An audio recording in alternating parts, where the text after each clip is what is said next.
चांदनी महल थाने में धर्मांतरण के मामले में जो शिकायतकर्ता हैं संदीप सागर, वो इस समय हमारे साथ मौजूद हैं और पूरा वाकया क्या है, क्या ये मसला है और कैसे इनको ये ज़रूरत महसूस हुई कि अब इनको पुलिस की मदद लेनी चाहिए, वो सारी बातें हम संदीप सागर से ही पूछते हैं। संदीप सागर जी, ये बताइए कि आपको कब लगा कि अब आपको पुलिस के पास जाना चाहिए? सर तकरीबन 4 महीने पहले। क्या हुआ था आपके साथ? धर्म को लेकर के मेरे को फोर्स कर रहा था पिछले 4 सालों से। 4 सालों से? कौन? कलीम नाम का एक व्यक्ति था, जहां मैं ड्यूटी करता था। वहां पहले 2018 से 19 तक मेरे साथ रहा था। ये वहां मैं ड्यूटी करता था, वहां ये रहता था। कहाँ पे आप ड्यूटी करते थे? दिल्ली गेट की तरफ। जी, वहीं से मेरे पीछे लग गया था। मैं इसको मना करता था। अभी रिसेंट में इसने 5 थानों में मेरे अगेंस्ट मुकदमे दर्ज कर दिए। किस चीज के मुकदमे? आप कभी रोबरी का लगवा देता था, कभी चाकू मार दिया, कभी कान का पर्दा फाड़ दिया। अभी 15/4/2023 को कमला मार्केट थाने में मेरे नाम अगेंस्ट इसने मुकदमा दर्ज करवाया। उसमें लिखवाया कि मैंने इसका मोबाइल छीन लिया, मैंने इसके चाकू मार दिया। लेकिन जब एमएलसी हुई, एमएलसी में कुछ नहीं आया, कोई चोट नहीं थी, कोई कहीं से कहीं तक कोई दाग तक नहीं था। खुद ब खुद ही पट्टी बांध करके आ गया था। फिर दिल्ली पुलिस ने इसकी वेरिफिकेशन कराई। तो जब वेरिफिकेशन में पता चला कहीं से कहीं तक इसके कोई चोट नहीं लगी थी। हर बार मेरे पे प्रेशर बनाता था, दबाव डालता था, धर्म को लेकर के मना करता था, मैं नहीं मानता था।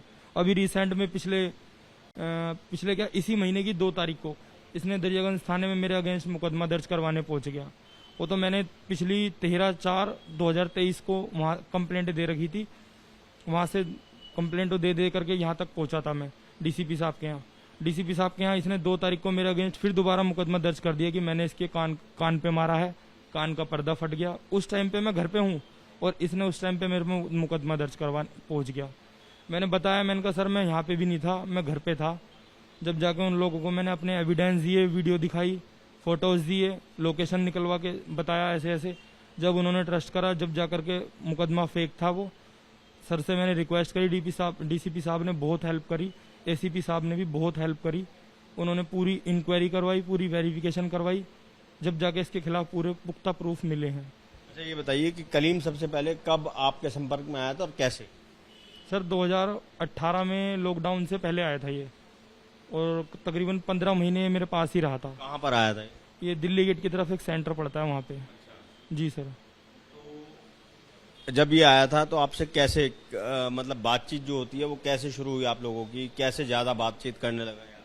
सर आए दिन किसी न किसी चीज पे कमेंट पास करता रहता था, डेली, सुबह भी शाम भी, धर्म को लेकर के कि तुम्हारा धर्म गलत है, पत्थर पूजनीय नहीं है। बहुत बार समझाया इसको, हम सोचते थे साइको है, चलो छोड़ो कोई बात नहीं।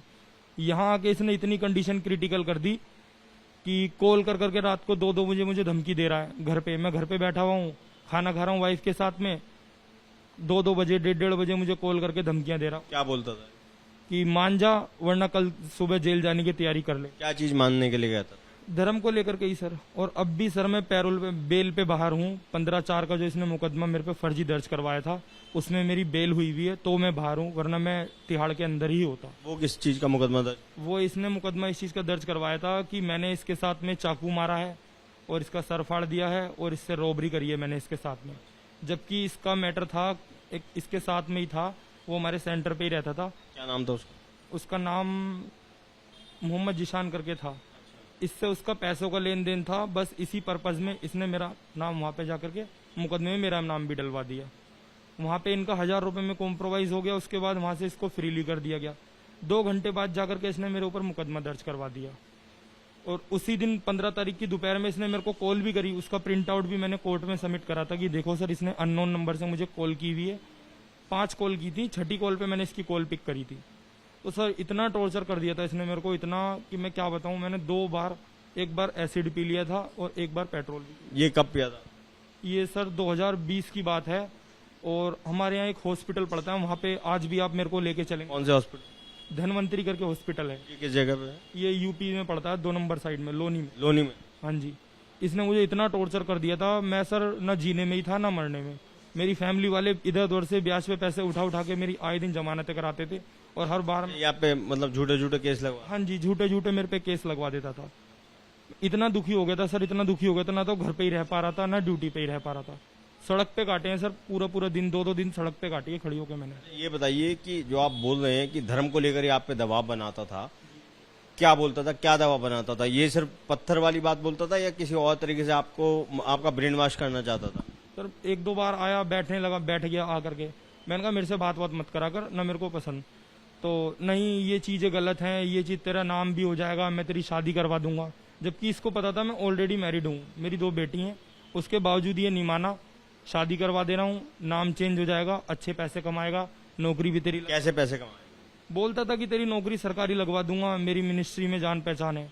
सर मैंने शख्स के पैर तक पकड़े, मैंने कहा भाई गरीब घर से हूँ, परेशान मत कर, बहुत ज़्यादा हालातों का मारा हुआ हूँ। बड़े भाई थे सर, बड़े भाई की 6 साल पहले डेथ हो चुकी है। उनकी वाइफ, उनका बेटा, उनको भी मुझे देखना पड़ता है, मेरे पापा को देखना पड़ता है। अब आप समझ सकते हैं सर, मिडिल क्लास फैमिली में क्या क्या कंडीशन और टर्म्स देखने पड़ते हैं। बाकी कुल मिला के ये है सर, डीसीपी साहब ने और एसीपी साहब ने हम लोगों की बहुत हेल्प करी, बहुत कोऑपरेट करा। हमने उनको हर एक एविडेंस दिया, उनकी बदौलत आज वो जेल में। क्या क्या आपने मतलब किस तरीके से के एविडेंस जो है पुलिस के सामने रखे? सर जितने भी हमारे पास एविडेंस है, हमने जहाँ जहाँ अर्जी दे रखी थी वहाँ के सारे एविडेंस उनको दिए। इसकी वेरिफिकेशन उन लोगों ने खुद ही करी जब उन्हें पता चला कि हाँ ऐसे ऐसे। जो धर्म को लेकर सिर्फ दबाव, मतलब सिर्फ, हाँ जैसे आप बोल रहे हैं कि आपकी मूर्ति पूजा को लेकर वो आलोचना करता था, तो उससे धर्म बदलने का दबाव कहाँ से आ गया? दबाव यहाँ से आ गया, कहता था नाम संदीप से अपना नाम चेंज कर ले, मैं चेंज करवा दूंगा और शादी भी करवा दूंगा, बहुत ही अच्छी बीवी मिलेगी तुझे। मैं जबकि इसको बता चुका था मैं ऑलरेडी मैरिड हूँ, लेकिन सर साइको था, सुनने को राजी नहीं था। आपने जो एफआईआर दर्ज करवाई है उसमें कुछ और लोगों का भी जिक्र करा है कि 2 लोगों का पहले धर्मांतरण करवा दिया, वो कौन कौन है? जिसका इसने पहले धर्मांतरण करवाया उसका नाम है संजीव कुमार। रिसेंट जो पहले उसका नेम था जो अब्बास के नाम? जी जी जी, उसका पहले नाम था संजीव कुमार, अब रिसेंट में उसका नेम है अब्बास खान। अब्बास खान है? हाँ जी हाँ जी। अब्बास जो है वो कहाँ पे मिला था इस? अब्बास इसके साथ ही घूमता रहता था, कई बार आया, देखा मैंने रोड पे चलते हुए, आता जाना इसके साथ में ही था। आपके रैन बसेरे में भी रहता था क्या अब्बास? नहीं, अब्बास मेरे रैन बसेरे में नहीं रहता, लेकिन मेरे रैन बसेरे में जो लोग रहते थे अब्बास उनसे मिलने आया करता था अधिकतर। 10-15 दिन में, 7 दिन में, 8 दिन में आता रहता था। वो क्या बताता था लोगों को? सर उसके बारे में पता चली थी मेरे को, एक बार मैंने उसका आधार कार्ड देखना चाहा, मैंने कहा आप कहाँ से हैं? कहने लगे मैं हूँ तो यूपी से। तो मैंने कहा सर अपनी आईडी दे दीजिए, क्योंकि हमारे भी रूल रेगुलेशन है नाइट शेल्टर के। तो कहने लगे दिखाता हूँ मैं भी। तो मैंने उनका धोखे से आधार कार्ड देख लिया था। जब उनका आधार कार्ड देख लिया तो सर उसमें नाम था उनका संजीव कुमार। तो मैंने कहा सर आप तो मोमडन हो, ये आधार। तो उन्होंने खुद ही एक्सेप्ट करा कि पहले मैं था, लेकिन अब मेरे दिल ने कहा, उन्होंने इसका नाम नहीं लिया, उन्होंने कहा पहले मैं था ऐसे ऐसे और आज मैं अपनी मर्जी से हूँ। मैंने काफ़ी पूछा, मैंने कहा तो कंडीशन क्या पड़ेगी? क्या नहीं, बस मेरे दिल ने कहा तो मैं हो गया। जी सर। तो क्या और जो लोग हैं वो भी, मतलब ये अब्बास जो है क्या कलीम के साथ मिलके लोगों को प्रभावित करने का काम करता? हाँ जी, अब्बास को मैंने अधिकतर देखा कलीम के साथ ही देखा, अधिकतर। कर इतना टॉर्चर कर दिया था, कैसे बताऊं आपको, पैर तक पकड़े मैंने ऑन रोड, इसके रोड पे बैठ के। मैंने कहा भाई छोड़ दे, मैं बहुत परेशान। आपके पास कोई ऑडियो रिकॉर्डिंग है जो आपको फोन करता था, आप बताने रात रात में फोन करके धमकी दे? स्क्रीनशॉट ले रखे हैं मैंने कोर्ट में भी सबमिट कर रखे हैं। कोई कॉल रिकॉर्डिंग नहीं करी आप? नहीं, रिकॉर्डिंग नहीं है सर, क्योंकि फोन में मेरे रिकॉर्डिंग मैंने डाउनलोड नहीं कर रखा। बाकी मेरे पास जिस नंबर से इसने कॉल किया उनके सबके स्क्रीनशॉट्स हैं। मैसेज एसएमएस वगैरह? नहीं, ये वीडियोस जो दिखाता था उसको लेकर के थोड़ा मेरा माइंड हो गया था वैसा। वीडियो किस तरीके के दिखाता था? सर अजीब ही थी, मतलब जो लिंक आता था ना इसके पास में, वो मैंने नहीं देखा कि किसी और के पास भी होगा।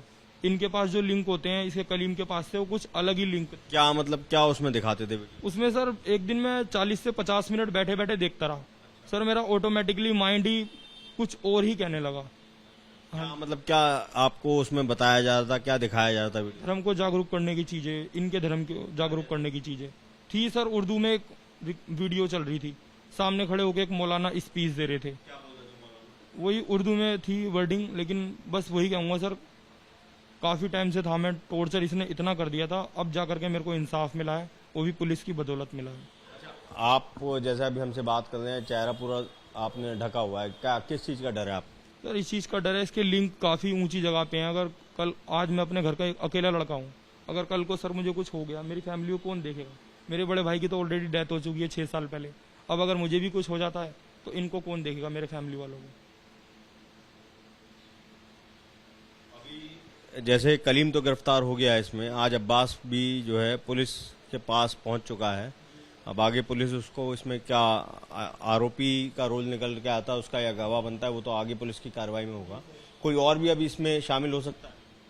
सर 1-2 लोग और हैं जो इसके साथ में रहते थे, जो इसके साथ में हमेशा आया करते थे, और उनसे मेरी 2-3 बार मुंह भाषा भी हुई थी। वो कौन लोग हैं? सर एक का नाम उनमें से मेरे को, एक का आधार कार्ड मेरे पास मिल जाएगा उनमें से।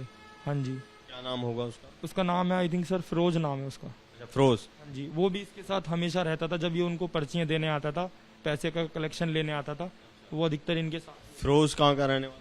सर वो रहने वाला बागपत का है, यूपी बागपत का। हाँ जी सर। फिरोज से क्या आपकी बहस हुई थी कभी? सर इसी से बहस हो रही थी, तो फिरोज भी बीच में मेरे को वो करने लगा। मैंने फिरोज को बोला, मैंने कहा भाई आप जाओ, ये गलत मैटर कर रहा है। मेरे को मैंने चौकी में इस चीज का इन्फॉर्म भी करा, थाने में भी इन्फॉर्म कर रखा है, कमला मार्केट थाने में भी, यहाँ तक कि कोर्ट में भी दे रखा है कि इसने इस तरीके से मेरे को इतना टॉर्चर कर दिया था, मेरे मरने तक की नौबत आ गई थी। आपने इस जो अभी एफआईआर दर्ज हुई है इसकी शिकायत कब दी थी पुलिस?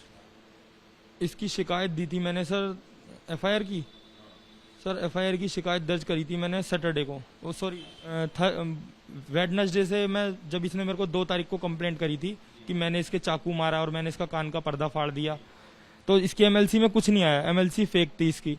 तो फिर एसीपी साहब को मैंने बताया सर ये काफी टाइम से मुझे टॉर्चर कर रहा है। जब उन्होंने वेरिफिकेशन करवाई तो ये फ्रॉड साबित हो गया था वहाँ पे। कहीं ऐसा तो नहीं कि आप जैसे बता रहे हैं इसकी शिकायत पर आपके खिलाफ एक मुकदमा दर्ज हुआ, आप अभी जमानत पे छूट के आए हैं, उससे कोई बदला की भावना से आपने तो कोई ऐसा आरोप नहीं लगाया? मैं क्या कह रहा हूँ, मैं एक बहुत ही गरीब घर का लड़का हूँ, नौकरी करता हूँ, अपने माँ बाप का, अपने बच्चों का पेट पालता हूँ, मुझे कहीं से कहीं तक इससे कोई लेना देना नहीं है। मैं फिर कह रहा हूँ अगर मैं गलत पाए जाऊँ मुझे फांसी दे देना, मुझे वो भी मंजूर है। जब नहीं करना तो नहीं करना सर। काफी बार फोर्स करा इसने, मेरे पास एविडेंस है सर। 13/4 से लेकर के मैंने हर एक जगह में कंप्लेंट दे रखी है इसके अगेंस्ट। जब इसने 15 तारीख को मेरे पे मुकदमा दर्ज करवाया है, 13 तारीख से लेकर के मैंने हर जगह कंप्लेंट दे रखी थी। जब मैं मजबूरी में थक हार के डीसीपी साहब के पास गया, मैंने उनको बताया सर ऐसे ऐसे बात है, ऐसे ऐसे मैटर है, ये मेरे को फोर्स कर रहा है। जब सर ने एक्शन लिया, जब कार्रवाई हुई है, जब ये अरेस्ट हुआ है, वरना सर मुझे नहीं लगता था इस साल क्या 20 साल तक इसका कुछ बिगड़ सकता था।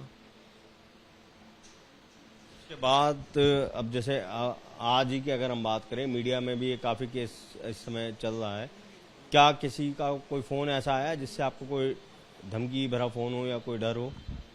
सर इससे पहले भी इसने आकर के कई बार मेरे को धमकी दे के गया, ऑन रोड धमकी दी कि मरवा दूंगा या हाथ कटवा दूंगा, जामा मस्जिद की सीढ़ियों पे भीख मांगता हुआ दिखेगा। मैंने इस बात को सर के आगे भी जिक्र करा, मैंने कहा सर ये जान से मरवाने की धमकी देता है और कभी भी आता है 2-3 जनों को लेके आता है, अकेला नहीं आता।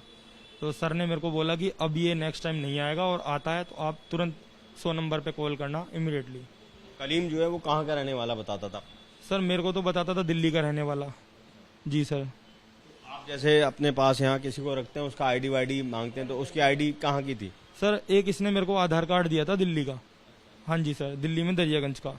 लेकिन जब बाद में इसकी वहाँ से थाने से वेरिफिकेशन हुई, पता चला तो आधार कार्ड था यूपी बाराबंकी का, दूसरा आधार कार्ड इसका। आधार नंबर वही था लेकिन उसमें एड्रेस दूसरा था, इसका फोटो दूसरा था। यूपी बाराबंकी का रहने वाला है सर ये। और बाकी इससे पहले एक आधार कार्ड इस पे जो हुआ करता था वो हुआ करता था बिहार में, बेगूसराय कोई जगह है, वहां का हुआ करता था इस पे। यानी सही पता नहीं मालूम है आपको? सही पता नहीं मालूम मेरे को। क्या सर किसी को भी इसका सही पता नहीं मालूम। इसका मोबाइल नंबर भी आप वेरिफिकेशन कराएंगे, इसके खुद की नंबर उस आधार पे नहीं है, वो भी किसी और के आधार पे है। एड्रेस भी इसने जितने थाने में जहां जहां इसने मेरे अगेंस्ट एफआईआर करवाई है, वहां इसने आज तक अपना नाम कलीम नहीं बताया। जब लास्ट 15 तारीख को इसने मुकदमा दर्ज करवाया उसमें कलीम नाम है, वरना उससे पहले जितनी भी चौकी में गया ये पुलिस थाने। क्या नाम बता? किसी में मोहम्मद आशिफ, किसी में मोहम्मद सलीम, किसी में शकील अहमद, 5 नाम इसने सर रिपीट कर रखे थे। उन्हीं मोहम्मद आशिक। आपके पास जब ये आया था 2018 में आप बता रहे हैं, तब क्या नाम बताया था इसने? उस टाइम पे हमें मोहम्मद कलीम ही बताया था। ये वहाँ पे रहा, मैंने वहाँ से अपना इसकी वजह से टॉर्चर होकर ट्रांसफर ले लिया यहाँ पे। मैंने कहा चलो मैं ट्रांसफर ले ले रहा हूँ, कोई बात नहीं। सर वहाँ यहाँ पे भी आकर के इसने वही कंडीशन करी वही चीज़ें सब नेगेटिव चीज़ें आकर के। सिर्फ आप ही को ऐसा करता था या यहाँ रहने वाले जो और जो लोग हैं उनको भी? सर इससे टॉर्चर हुए हुए, मैं ये नहीं कहता कि मैं ही हूँ, और भी लोग हैं जो इसने जिनको कराया भी है और जो हो चुके हैं और जिनके पीछे ये लग रहा था कराने के चक्कर में। मैंने सर हार नहीं मानी, मैं पहले इससे कह दिया था, मैं कहा भाई मर तो जाऊंगा लेकिन चेंज नहीं करूंगा धर्म। और कुछ आप कहना चाहते हैं कि पुलिस या फिर अदालत से क्या आप चाहते हैं? सर मैं अभी तो वैसे ही मैं आपको बता रहा हूँ कि मैं बेल पे बाहर हूँ, और आज तक सर आप मेरा रिकॉर्ड भी चेक करा सकते हैं, मैंने कोई ऐसा क्राइम भी नहीं करा कि मेरा क्रिमिनल रिकॉर्ड में नाम हो। मैं बस यही कहता हूँ सर कि कल को अगर मेरी जान को कुछ हो जाए तो बस वही कह रहा हूँ कि इसको थोड़ा सा, इस चीज़ को थोड़ा सीरियसली लें सर। ऐसा ना हो कल को मैं रात को घर जाता हूँ, जाते जाते कुछ ऐसा हो जाए मेरे साथ में, मेरी फैमिली तो पूरी हाथ पैरों से बेकार हो जाएगी, क्योंकि मैं ही अकेला लड़का हूँ उनके घर को कमा के देने वाला। मेरे फादर हैंडीकैप हैं, 63 ईयर उनकी एज है, मम्मी मेरी घर पे रहती हैं, वो पेशेंट है, घर में मेरे अलावा दूसरा कमाने का कोई साधन नहीं है। अब्बास के बारे में कुछ और जानते हैं आप? कभी अब्बास से बात हुई हो? जैसे आप बता रहे हैं उसने बताया था कि उसका असली नाम संजीव था पहले, फिर अब्बास हो गया। रहने वाला आपका लोनी गोल चक्कर के पास अथॉरिटी पड़ती है, वहाँ का रहने वाला है, अथॉरिटी के बैक साइड में। और उसके साथ में एक और था, उसने भी बताया था इस चीज़ को, तो हमें लगा ऐसे ही बोल रहा है, लेकिन सर जब दिल्ली पुलिस स्टाफ ने वेरिफिकेशन कराई तो वेरिफिकेशन में पता चला कि हाँ उसका क्लियर हुआ है। तो ये आपने सुना, ये संदीप हैं, संदीप सागर, इन्हीं की शिकायत पर ये एफआईआर दर्ज हुई है चांदी महल थाने में, और इन्हीं की शिकायत के आधार पर जो एफआईआर दर्ज हुई है उसके बाद जो कलीम है उसको गिरफ्तार किया गया है।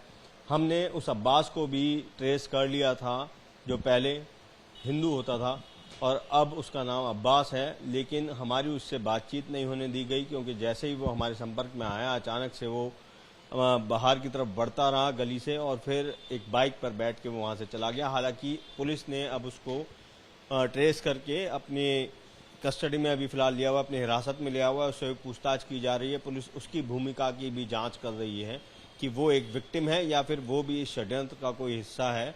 ये अभी जांच का हिस्सा है जो आगे जाकर पुलिस क्लियर करेगी। कैमरा पर्सन राजेश कुमार के साथ अभिषेक रावत, एबीपी न्यूज़, दिल्ली।